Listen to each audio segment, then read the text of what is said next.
Hey guys, this is Nils. I was just thinking about maybe making a few videos about the actual hitting. And so just to go over a few basic terms, I'm going to talk about the different ways of striking the ball. And today, of course, the rules aren't as strict. So even on 6-man indoors, you can do all kinds of what would have been illegal strikes before. In beach, the main rules is that when you pass or set the ball to somebody, that if you're hitting it over the net, you're not allowed to hit it sideways over the net. You have to hit it in your body direction. And also if you do what's called a dink, which is like when you're up high and you're just touching the ball to get it over, you're not allowed to do it open hand. And if you saw me last time on court, I violated that rule, but I think we're not that strict. But if you ever do competitive beach, those are two rules to keep in mind. For practicality, I'll go into the details of why some things are better on beach and indoors as we go to the videos. But the techniques are serve. So you have floater serves and you have topspin serves. Then we have the bump, which is this strike. You can lock your little fingers, you can lock your hands, anything, but basically two arms playing low. Practical in beach, especially because you don't get any sand in your eyes. There's the set, the standard, which is above. Your fingers forming a triangle. If you drop the ball, it should have hit you in the forehead, basically. You're up and you shoot it off. And remember, if you're going to do beach over the net, you have to hit it in your body direction. It can be backwards. Somebody playing it to you, you can hit it backwards, but you cannot hit it sideways. Right? So forwards or backwards straight if it's going over the net. If it's on your side of the court, anything goes. Next are the spikes, and the spike is very much like a topspin serve normally. You can spike it without any spin if you like. You can hit it flat, you can hit it even closed fist. It's tricky from a defense perspective because we're going to talk about the importance of the spins, but it's a much higher percentage shot if you have spin on the ball. And then you have saves and stuff when you throw yourself to get the ball up. And we're not going to go cover those in technique, but the basics, I'll give you just a few videos.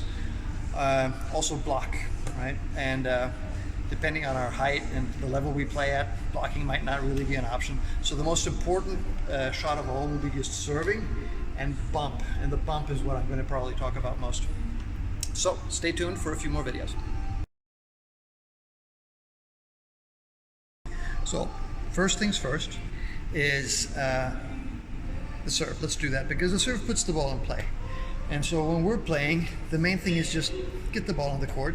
If you've hit a lot of serves already and the other side isn't really getting the ball back, just have fun with it, miss a serve, give them a chance, right? If we're playing competitively, then serve is a time to be really mean. And you like pick out the weakest, guys and like try to hit them or try to hit empty spots and make people work for it. But when we're playing together, as long as we're learning the skills, the most fun and the most growth everybody will have is if we just sort of let the ball go back and forth a few times in practice. And so I'd say if you're killing everything with the serves, it's not really a good idea. The two ways to hit a serve is floater. And a floater basically is the ball has no spin. So when it moves through the air, it can drop and it can go sideways. And so when you're returning serve, it can actually be very difficult. And those are the kinds of serves that are my highest percentage serve. And so I'm hitting them, but I'm hitting, in my opinion, fairly easy serves. Last time, I don't know why they didn't come back so many. Anyway, the way to get power is to sort of throw the ball back to your hand. And also anytime you hit, get your shoulder moving when you're hitting. If you're only using your arm, like standing like this, it'll be hard to generate power. But if you turn your body in, this is the same if you're going to learn how to punch or anything, like if you're doing training, use your body for power.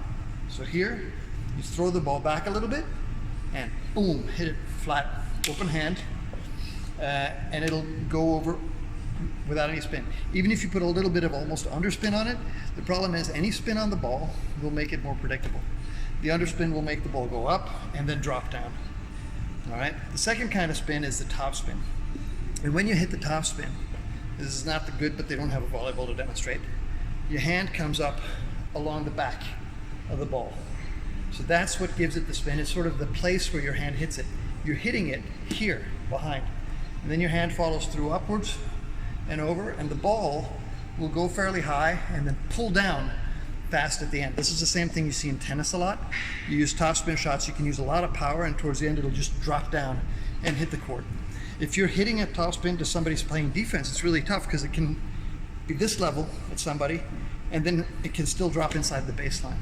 So the way to hit it is normally you sort of toss the ball high, sometimes spinning it even in the toss, and then you throw your hand up. And you'll see this is going to be similar to the spike.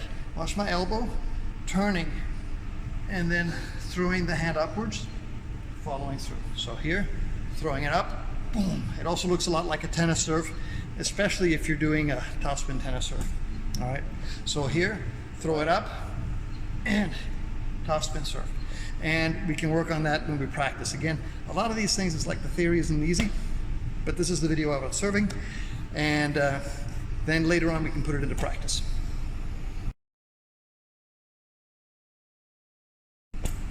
Second video is the bump.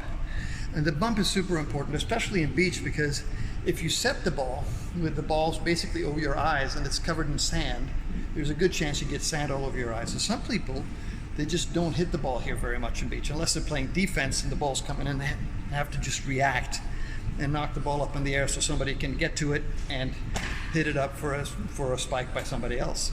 And so to do the bump, you want to hit it off both your arms. And because of that, most of the time when people do this, you can do this if you're very, very experienced, but the problem is that if the hands are just a little bit uneven, the ball will be hitting the higher arm and heading off the wrong direction. So you want to have your arms even. Some people like to link their little fingers, turn their elbows inside out, make almost like a board, and then they play this way, right? I personally don't like that technique. I think it's too stiff. So I like to bend my arms, and I like to do the really old school, which is you place the fingers of one hand over, and then when you close your thumbs, you can see the thumbs are perfectly next to each other. Means your arms are even, and your elbows can be nice and loose. And this way, when you hit it, you have full freedom. Even if you're running and I'm going to hit it back behind me, I can sort of flick and get the ball up, and that surprises a lot of people who don't play a lot. They see me, somebody rushing after a ball outside the court, and they go, and it goes right back in. It's not very hard. You don't need a lot of power. Somebody asked me before about like having enough power to send a ball forwards to the net. If somebody's serving from the other side, and you just put your hands behind it, it's going to bounce up far enough to get to the net, which is where the setter is. Right? So the bump is key, and I want you to think about linking your hands, having it even first. Some people like to get their elbows really close, and it provides like a flat, almost like a board, right? I personally like to have my elbows loose because I feel I can adjust very quickly that way. And I like to link my hands this way as well. That's the bump. And remember, the bump is most important. Sometimes even the setter in beach volleyball will play a bump. So return a serve, bump. And then the setter will hit bump. And then the spike, because you don't have a lot of players on the court, you just have to know where the players are. You can still kill the spike fairly easily. And top level, the way they work with blocks and defense, we'll cover that. But at this stage, it's not really relevant, right? But if you don't want to get sand in your eyes, bump it. And if it comes too high on you, to bump it, like here, you're backing up, turn around, bump it backwards. It's not that hard, actually. If you haven't done it before, it feels really weird. Another technique that we'll get to also is how to deal with a ball that goes into the net. Like it goes into the net, and then what? Well, the truth is, it's actually fairly easy. The net should be tight enough that if the ball hits the net, it comes back out further down. So just wait for it, and then bump it as it comes down. And it just needs to get high enough so that somebody else can send it over the net. That's all you need. You don't need to do anything fancy shots unless it's the third shot. But hopefully it's going to be the second. Somebody returns serve and it flies into the net. Just slide in under it. You know it's going to hit the net. So just go in under and wait for it to come down and then try to adjust quickly, because we can practice that. But it can sometimes be hard to adjust because it comes fast off the net. That's bumping. Next, setting. Setting. So setting is usually the way you teach beginners, or used to teach beginners, was your fingers sort of forming like a triangle, like this, right?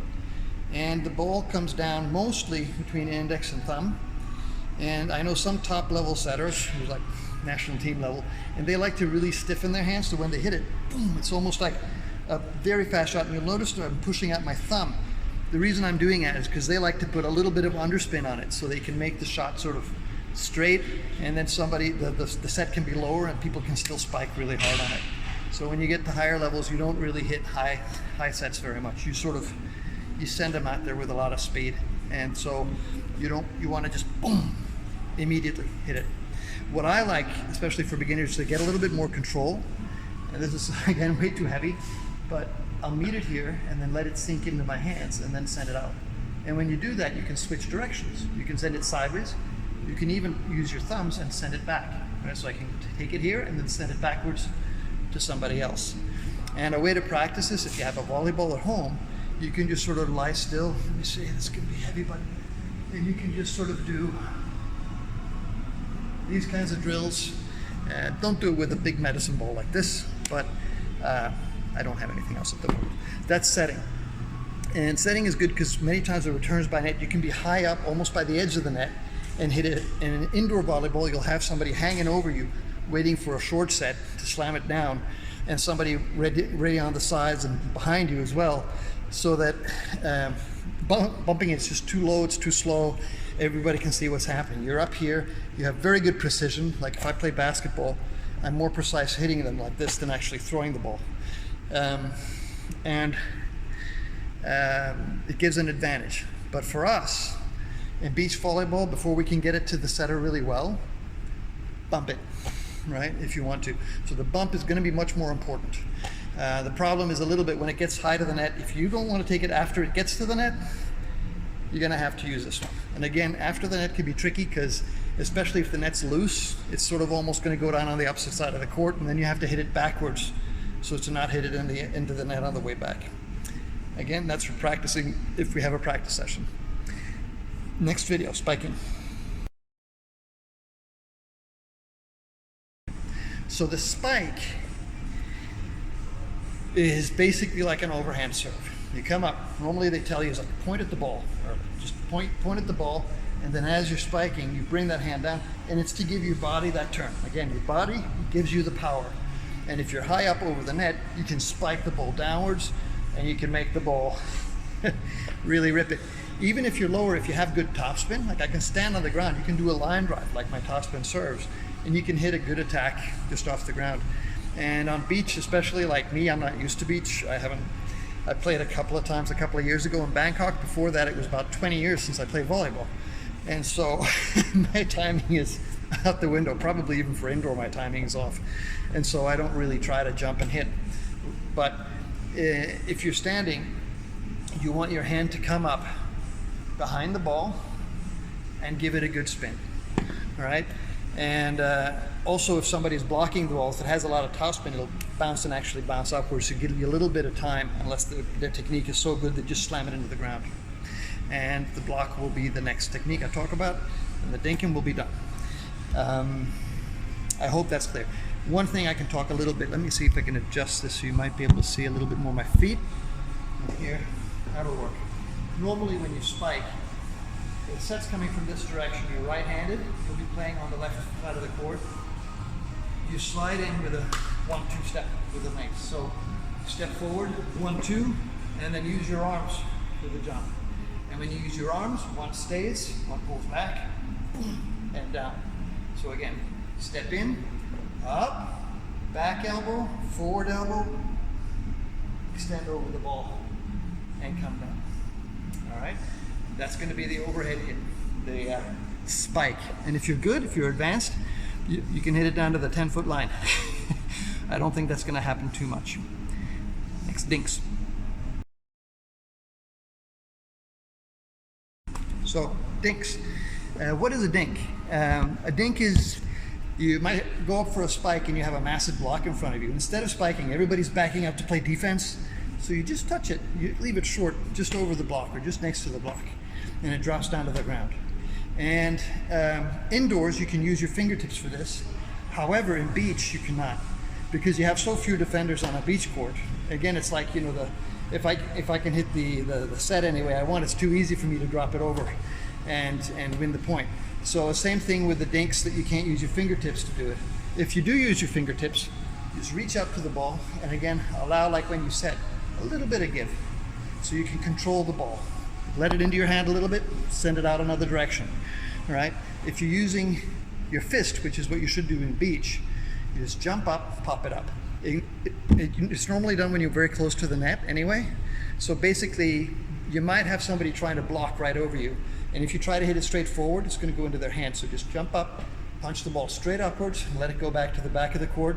Make the other team work. Go back all the way, bump it forward, set it, and then try to get a strike. Unless they're very good, they're going to have some problems with that.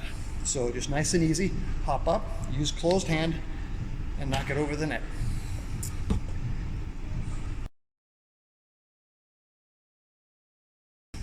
The last thing we can talk about is block. And again, because we're not really jumping a lot, we don't have a lot of tall people, and we're in sand, and so blocking in beach doesn't happen very much at our level. At higher levels it is. When you do, you sort of start here, you bring your hands up as high as you can, and then as they strike, you sort of squeeze your abdomen, bringing your hands forward. And especially like if you're far to this side of the court and you block like this, the ball's going to go out. So you try to turn with your hands to send the ball in the direction or in that direction, right? So you just reach forward. If you're two people together, the key is to be really close to each other, because if I have one block here and one block here, somebody's going to hit the ball right in the middle, and it's very hard for defense because that block is it's hoping it'll go around the block, right? So you just have to be close. But blocking is just jumping straight up, getting your hands above the net, like a little bit of extra wall, and hoping that the ball hits your hands and bounces back to the other side. You have to be really careful with finger injuries. So if I block like this, for instance, the ball's going to hit my thumb and you're going to tear things in here, right? And if it hits the fingertips, if I'm blocking like this, hits my fingertips, then you're also going to mess up your hands. So be careful with blocks. And I think that covers all the strikes for now. There are more, like when you're throwing yourself and digging. Remember, in beach volleyball, you can even kick the ball. Like you can do anything you want. But these are the classical hits. And maybe you find a ball and a friend, you can work a little bit on it. So remember, bumps are most important.